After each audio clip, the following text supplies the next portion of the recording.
Kristy McNichol vanished from Hollywood over 20 years ago, but the questions never really stopped.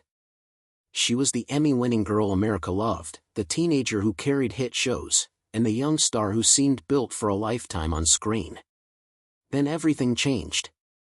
There was a breakdown in France, a sudden exit from empty nest, and a private life she protected for decades. Some called it burnout. Some blamed the industry, while others wondered what she was hiding. Now Kristy is finally explaining why she walked away, what fame cost her, and the truth she refused to live without. Kristy McNichol was born in Los Angeles on September 11, 1962, into a family that knew pressure long before fame arrived. Her father, James McNichol, worked as a carpenter. Her mother, Carolyn, was a nurse, and when money got too tight, she picked up part-time work as a movie extra just to keep the family steady. Nothing about Kristy's early life looked glamorous. There were bills to cover, family arguments that kept surfacing, and a constant feeling that every dollar mattered. In that kind of home, acting did not enter her life as some sparkling dream. It came in as a practical answer to a hard reality. When she was still very young, every small job carried real weight because it helped the family breathe a little easier. That pressure reached her early. By the time she was around 6, the home already felt stretched. Acting became less about play and more about responsibility. She started doing commercials with her older brother Jimmy, and the work came in fast enough that weekends often turned into back-to-back jobs. Childhood began to move around call times, auditions, and car rides between one place and another. Schoolwork was sometimes done in the car. Rest happened when there was room for it. Casting directors noticed her quickly because she had a rare ease in front of the camera. She could hit her mark, deliver what was needed, and do it without looking forced. People in the business began asking for her by name. That kind of attention sounds exciting from the outside, but for a child, it also meant the pressure kept building. She was no longer just a kid trying out commercials. She was becoming someone the family depended on. Her mother worked hard to build connections wherever she could, and those connections slowly opened the next door. The family did not have real Hollywood power, but there were enough industry acquaintances to help Kristy get seen. Through those early ties, she started landing guest spots on television. Around the age of 11, she appeared on shows such as Love, American Style, and later on series like Starsky and Hutch and The Bionic Woman. Each role gave her a little more exposure and a little more confidence. More importantly, it gave producers a reason to remember her. For many child actors, every job feels like starting from zero again. Kristy's path began to look different because she was building momentum. She was turning into someone producers trusted to deliver even though she was still years away from high school. A major step came in 1974 when she became a regular on Apple's Way. She was around 11 or 12 and suddenly the work demanded something very different from guest appearances. A regular role meant staying inside the same character week after week, showing up ready, keeping the emotional rhythm of the show alive, and doing all of it while still being a child in real life. She played Patricia Apple in 15 episodes, and the experience trained her in a way that would matter deeply later.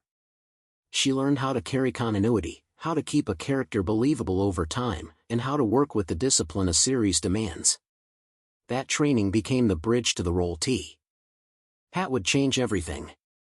In 1976, Kristy was cast as Letitia Buddy Lawrence on the drama Family. She was about 14 when the show premiered, and the role did far more than make her visible.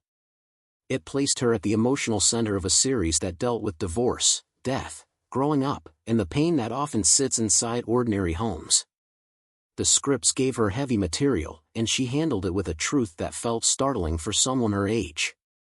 Viewers responded almost immediately. Critics did, too. On paper, Family had adult leads, but Kristy's character began pulling a huge share of attention because Buddy felt real. She was sharp, emotional, confused, brave, and wounded in ways that did not feel polished. That honesty gave the show part of its pulse. Then the awards started coming. Kristy received 3 straight Emmy nominations for the same role while still in her teens, and she won twice. She took home the Emmy for Outstanding Supporting Actress in a Drama Series in 1977 when she was still only 15, and won again in 1979. That kind of recognition at that age was extraordinary. It told the industry that she was no longer seen as just a promising child actress. She was viewed as one of the strongest dramatic performers on television. By 1980, the shift had become so clear that Emmy voters moved her into lead actress consideration. She was now competing in the same field as seasoned adult stars. For a girl who had started out doing commercials to help keep the lights on, that rise was astonishing. Still, the success on screen did not erase what was waiting at home. Behind the all-American image, family life remained unstable. Her parents' marriage was marked by repeated fights and separations. While television audiences watched her play a sensitive daughter inside a thoughtful drama, she often returned to a house full of tension. She took on chores early. She tried to help keep things together.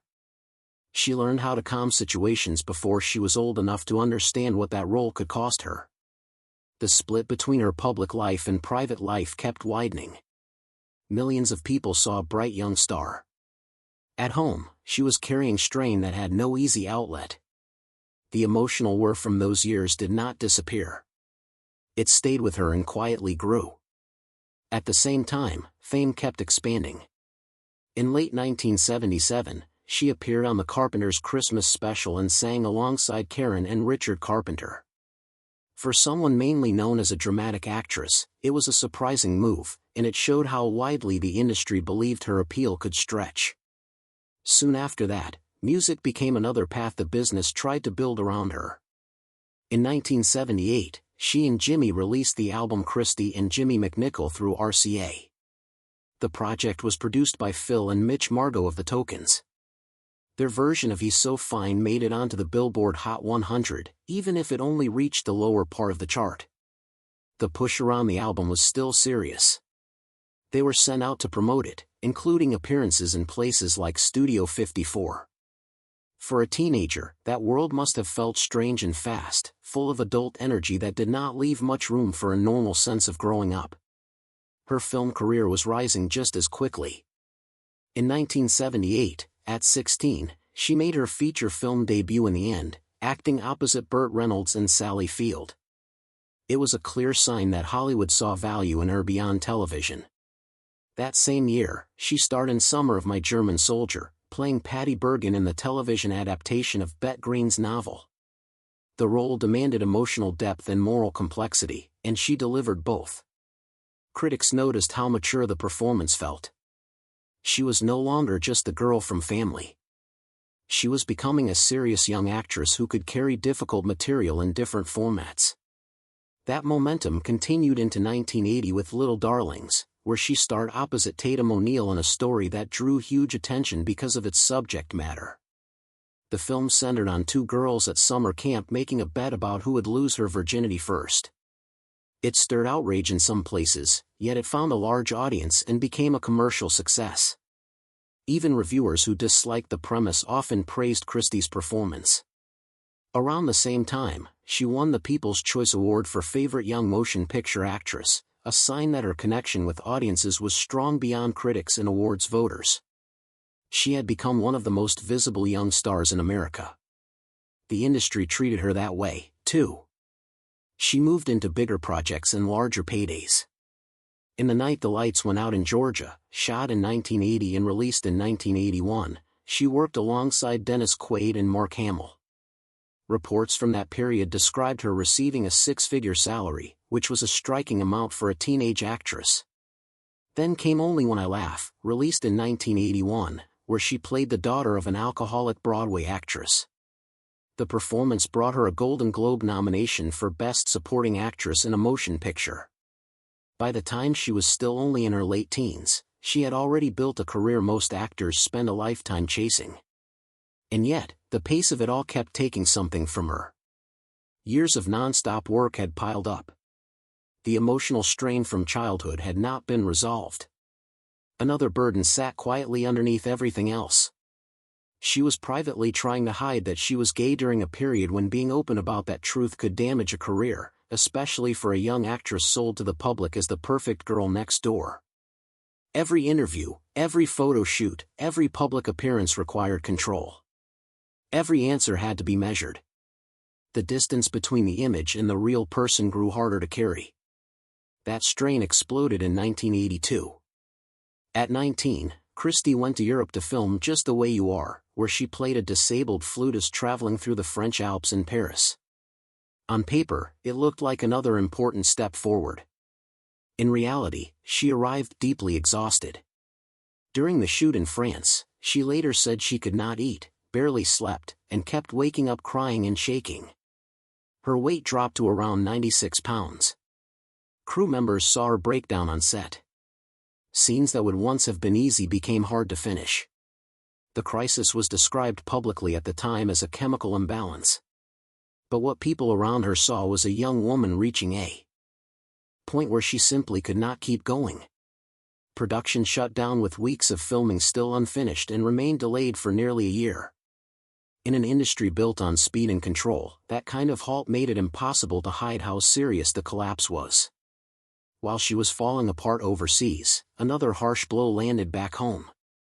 The Pirate movie, another 1982 release, was attacked by critics. And in 1983, she received a Razzie nomination for Worst Actress. For someone who had been praised for years as a gifted young star, that public mockery landed at a brutal time. It showed how quickly the industry could shift from celebration to ridicule. She was still barely 20. Even after that breakdown, she did not disappear right away. In 1988, she found a major new television role on Empty Nest, playing Barbara Weston in the NBC comedy connected to the Golden Girls universe. The series became a ratings success, and she was once again a weekly presence in American homes. Over nearly 5 seasons, she appeared in 100 episodes and even crossed over into the Golden Girls. It looked from the outside like a successful second act. She was older now, established, and still valuable to television. The pressure, though, had not gone away. Working on a network sitcom meant a constant cycle of scripts, performances, and public visibility. By 1992, she received a formal diagnosis of bipolar disorder. The schedule and demands of the show were making her condition harder to manage, and she made a decision that changed the course of her life. During the 5th season of Empty Nest, at around age 30, she walked away. Later, she explained that she had to choose between continuing the show and being well. That choice carried the weight of everything that had built up over the years.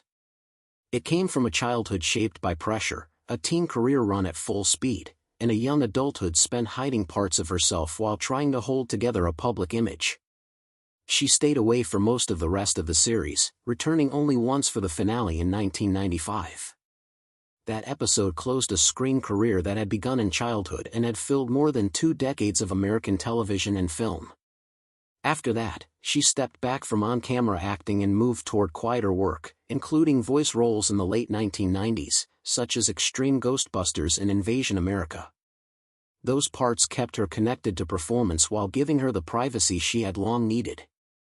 Kristy McNichol's relationship with Marty Allen began quietly in the early 1990s at a time when both women were in their early 30s and Hollywood still made life very hard for openly gay performers.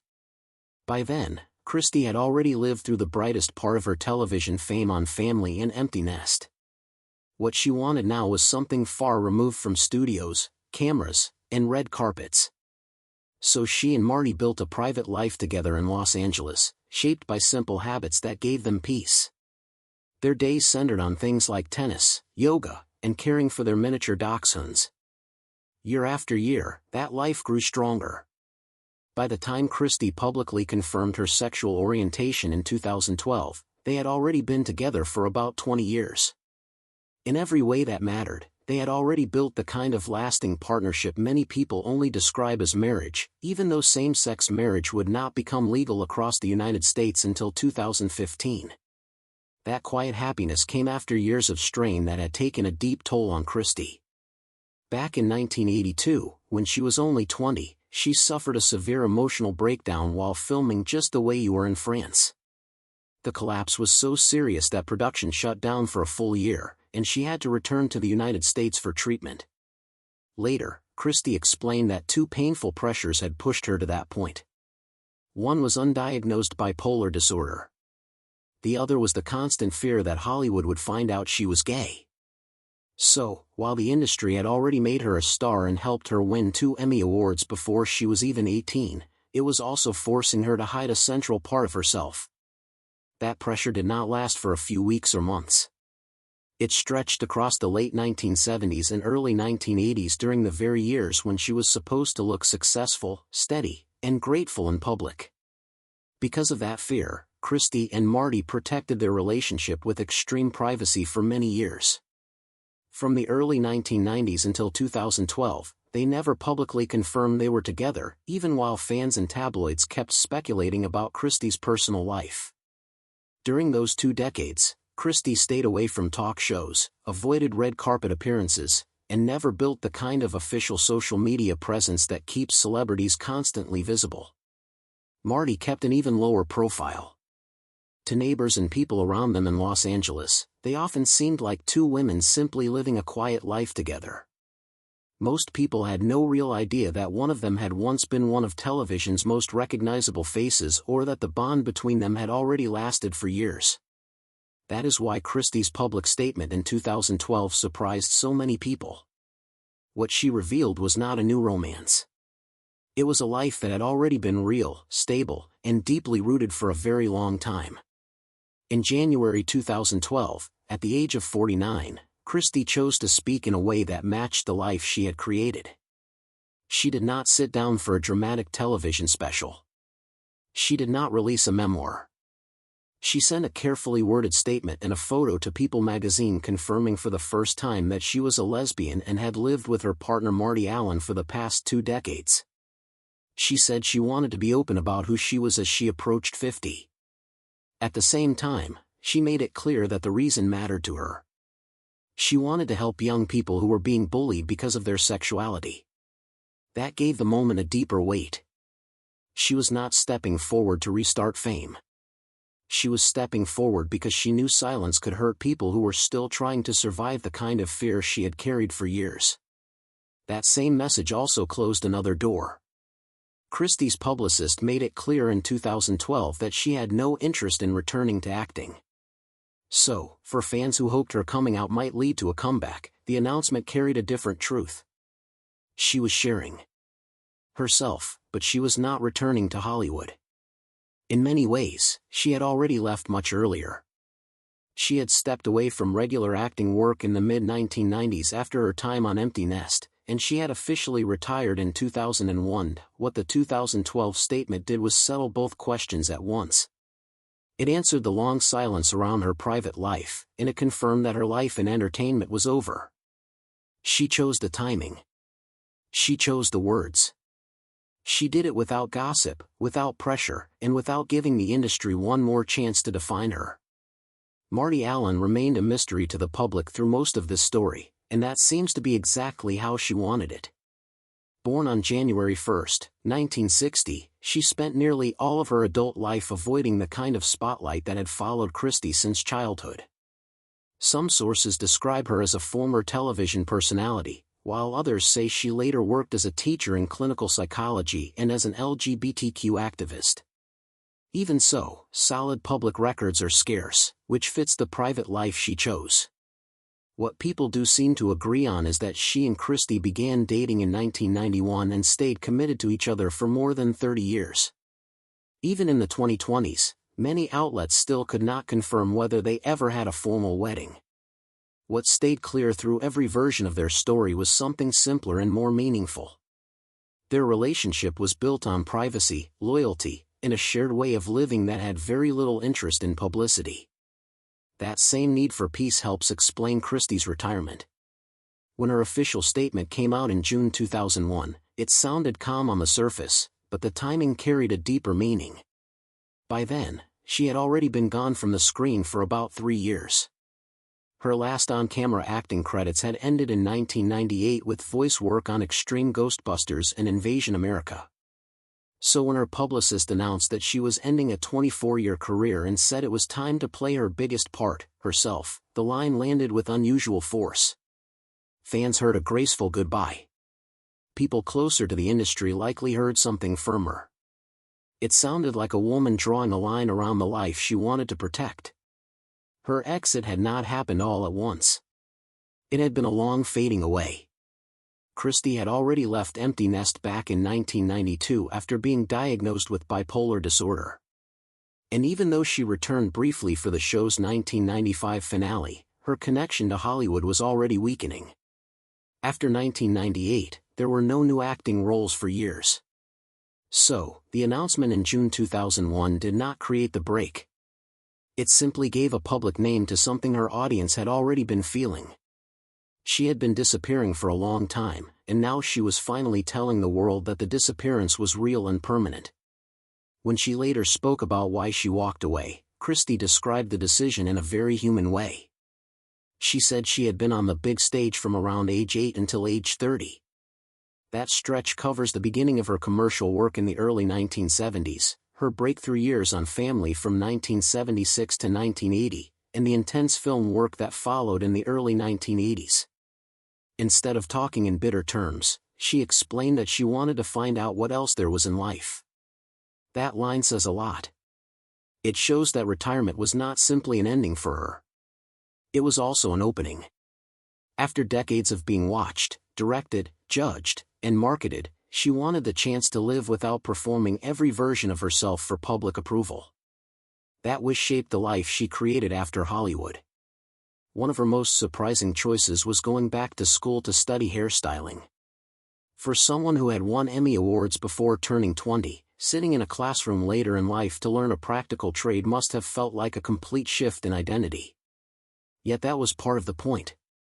Hairstyling gave her something grounded, useful, and separate from celebrity.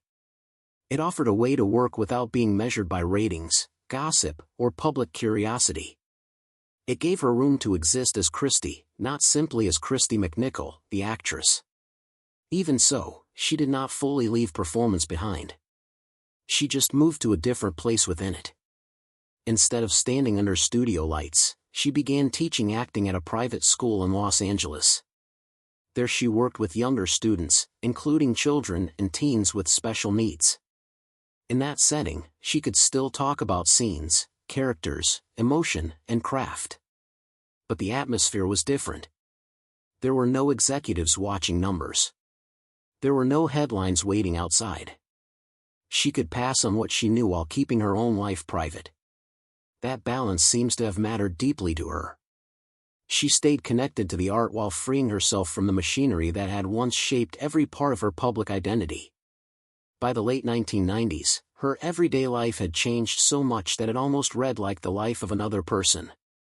The woman who had once moved through 14-hour shooting days began building her time around yoga, casual tennis, singing for herself, and travel. Hawaii became especially important to her, so much so that she seriously considered living there part-time. Those trips were no longer tied to promotion or press. They were part of recovery, rest, and show. Ice.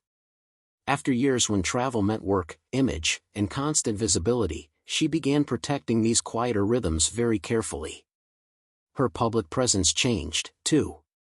Instead of using her name to stay famous, she seems to have used it more gently, often in support of causes that mattered to her. Reports connected her to low-profile charity work, especially efforts that could help young people who felt different or isolated.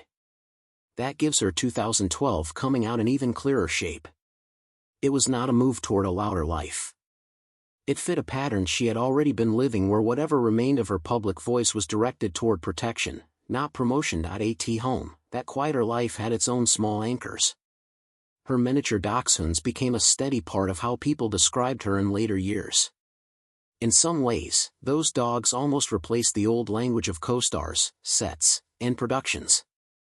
She walked them around her Los Angeles neighborhood, cared for them daily, and built a routine around them that reflected the kind of life she wanted.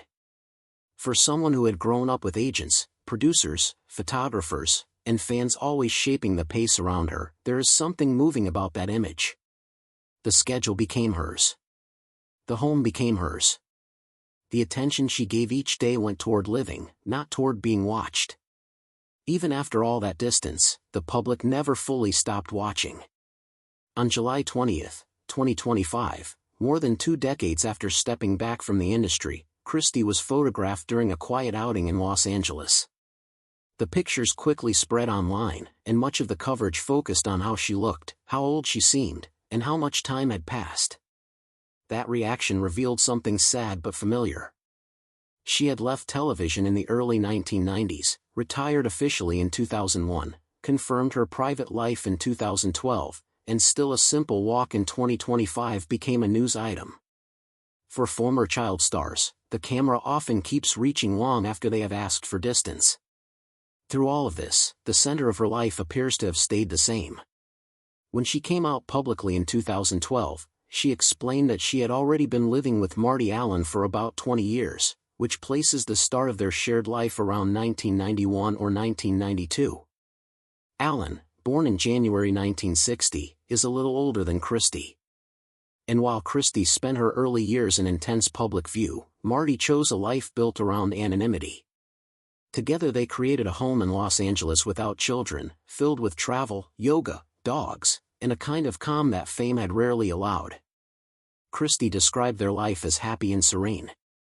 Those words matter because they gently aired years of gossip that had treated her disappearance as a mystery that needed a darker explanation. What she had built was not a tragedy. It was a quieter form of survival. Looking back across the full arc of her life, that survival becomes even more striking. Kristy had been working almost non-stop since childhood. She started around age 8 with commercials and television guest spots. She then moved into major network work by her teens, starring on Family from 1976 to 1980, winning Emmys in 1977 and 1979, making films, and later joining Empty Nest from 1988 to 1992. That is more than 2 decades in front of cameras with very little room to step away and simply grow up. Today, a schedule like that for a young performer would invite much tighter oversight, more rules, more rest, and more support. Back then, the system often kept moving as long as the child star kept smiling. In late 1982, the cost of that pace became impossible to hide. During the filming of Just the Way You Are in France, Kristy later said that over about 5 weeks, she nearly stopped eating, dropped to around 96 pounds, slept very little, shook constantly, and cried all the time. By Christmas break, she had reached the point where she fled the production, flew back to California, and begged not to return. The public did not get the full truth at the time. Instead, there were rumors, confusion, and silence. The film eventually resumed and came out in 1984, but the deeper reality behind the disruption remained hidden for years. The same pattern continued when she left Empty Nest in 1992. There was no dramatic farewell story for her character. Barbara simply disappeared midway through season 5. Later, Kristy explained that she had been suffering from manic depression, now known as bipolar disorder, and could not keep working. She did return once for the series finale in 1995, which gave fans one last moment with her, but after that, only a couple of voice roles appeared in 1997 and 1998. Then, the screen went quiet. By the time she made retirement official in 2001, she had already been stepping away for years. At the same time, there was another kind of pressure that shaped her whole adult life. During the height of her career, Hollywood's culture made it painfully clear to many actresses that being openly lesbian could damage or even end their careers. Kristy lived inside that system. So while the public saw a controlled image, she was privately carrying relationships with women and the fear that truth could be used against her. It was not until 2012, at around 49, that she publicly confirmed she was gay and had built a long-term life with Marty Allen. She explained that she wanted to help bullied LGBTQ youth and that she had reached a point where she was finally secure and happy in the life she had made away from the cameras. When people look back now, her withdrawal from fame can seem very different from the way it may have looked at the time. Some former child stars spiraled in public with addiction, arrests, rehab, and tabloid chaos filling the years after early success. Kristy's story unfolded more quietly. She taught acting, supported causes she cared about, protected her relationship, and resisted the pull to turn private pain into a public product. That choice may once have looked like disappearance to some people. Now it looks much more like self-preservation. She herself has described leaving Hollywood as the hardest decision she ever made, which makes sense when you remember how early that world took hold of her life. Walking away meant leaving the only identity she had known since childhood. Yet she also understood the cost of staying. She explained that she had to choose her well-being. By the early 2000s, that choice had become final. She stopped chasing roles. She built a private life in California with her partner. She mentored young actors. She spoke only rarely, and when she did, it was usually with care, purpose, and restraint. That is what makes her later public words feel so consistent. In June 2001, when she announced her retirement, she said it was time to play her biggest part, herself. At 38, after roughly 24 years in front of cameras, the line carried more than one meaning. She had already lived for years inside a same-sex relationship she could not openly discuss. She had already faced bipolar disorder, burnout, and a long stretch of pressure that asked her to stay marketable no matter what it cost. So, the self she wanted to finally be was not a glamorous reinvention. It was simply an honest one. That same honesty shaped the way she came out in 2012. She did not present it as revenge, confession, or a dramatic release. She said she was doing it to help kids being bullied. That decision says a great deal about where she had arrived in life. 11 years after retirement, she was not trying to reopen old doors. She was using her voice carefully with a clear reason and then stepping back again.